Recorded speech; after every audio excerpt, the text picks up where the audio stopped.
I'm going to tell a story about my family that illustrates why our work tonight is so important. I'm the single mother of 5 teenage honor roll students and a college professor currently on medical leave.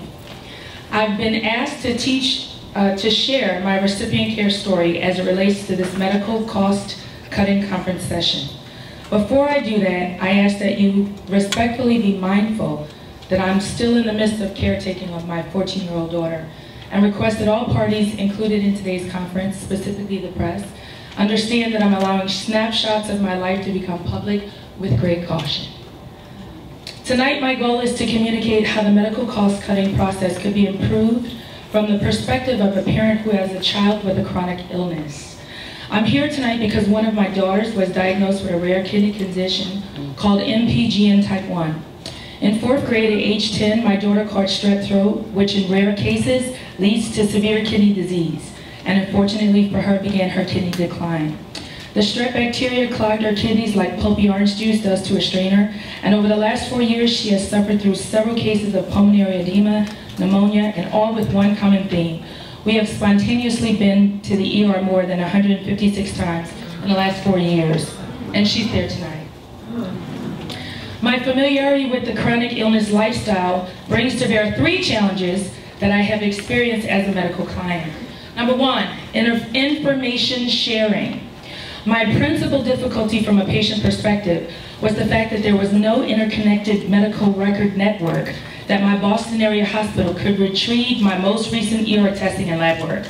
The local hospital that was equipped to deal with the complexity of my daughter's condition didn't information share in a timely fashion with my daughter's nephrology team in Boston. I found myself getting frustrated during the hospital transfers with duplicate testing and repeat procedures, which included everything from x-rays to blood work. After 3 years of this, I finally started mandating to the ER that we be discharged with all relevant testing paperwork. Ultimately, our pediatric nephrologist in the Boston area began asking me to bring her directly to the ER from our residents in the suburbs. While it does appear as if I made an effort as a consumer to try to conserve costs, my bottom line was to try to protect my daughter from being exposed to repetitively painful duplicate testing. Number 2, requesting medical records.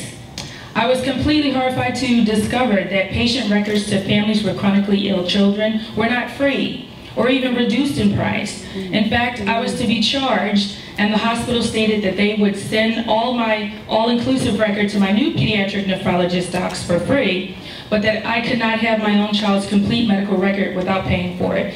And the fact that she was disabled and on Medicaid was a non-determining factor.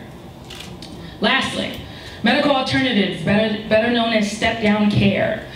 There were times when my daughter would be in the hospital that we would be under observation. I felt that we could have been moved to a different location that was more family-friendly while we were waiting on testing results or new medication results at the hospital. My daughter was too sick to go home and too ill for a visiting nurse, but essentially we were being babysat. Necessarily so, but maybe not at $5,000 per day. At half that amount, we could have been more cost-efficient in a step-down facility. I would like the current panel to take away that information sharing, requesting medical records, and accessing a step-down facility are all practical examples that parents who have children with chronic issues would love for these areas to become more efficient.